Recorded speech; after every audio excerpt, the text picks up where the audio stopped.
Before we get into our next topic, I wanted to let you know that this conversation will include discussion about suicide and suicidal thinking. If this content at all is distressing for you, you may want to wish to skip the next 6 minutes or so. And we want to say we will have some resources for support at the end of the interview. Okay, let's begin. Why someone chooses to end their life is something that we may never fully understand. However, my next guest gives us an intimate look inside the mind of someone who's been there. Her new book, Better, a memoir about wanting to die, is in stores now, and Arianna Rebolini is here. Welcome, welcome. Thank you so much for having me. It's great to be here. We're so happy to have you. The thought that immediately comes to mind, of course, is that this is a heavy topic. Yeah. So what compelled you to want to tell your story?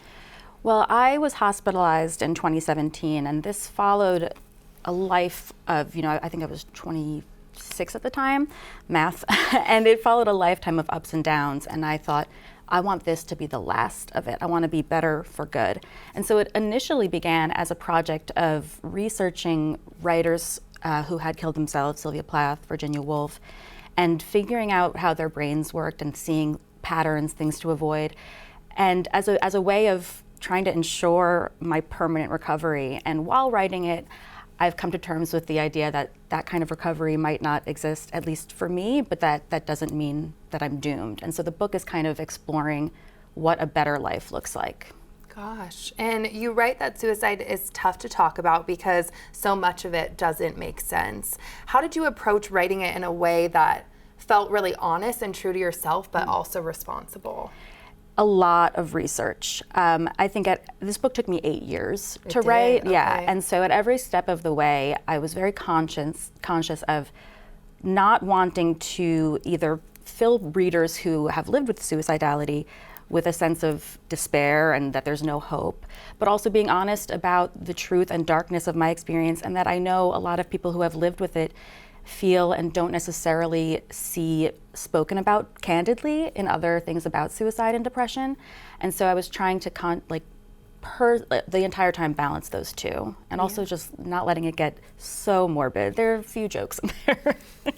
And what did you see, or what have you seen, that are the biggest external and modern pressures that you would say contribute to suicidal thinking? That was one of the biggest shifts in the book, was when I went outside of just you can get so stuck in the head and the psychology of it, but there's so much research about the societal factors. Suicide is political. Financial insecurity is one of the largest leading factors. Oppression, trans youth, any kind of prejudice against that. There are so many systemic issues that can impact a person's desire to live or desire to die, and those need to be treated with the same weight. Yeah, and why do you think there's sometimes such a resistance to expanding, the conversation beyond psychology and medicine? Yeah, I think it's really understandable. I think there are a few factors. One being that it's scary to think that there's something deeply wrong with our society, and so there's kind of safety in separating it, especially for people who don't live with depression or suicidality, to say, okay, well, that's an illness, that's something that we have to deal with, it's isolated and has nothing to do with it doesn't require changing something inherent in our society. But I also think that it is both. It's both an illness and it is external factors, and so I think figuring out the line between those two is really tricky. It makes it a lot more difficult. Yeah, and what would a more holistic, justice-oriented approach to suicide prevention look like in practice? That's a huge question. I'm here are my ideas.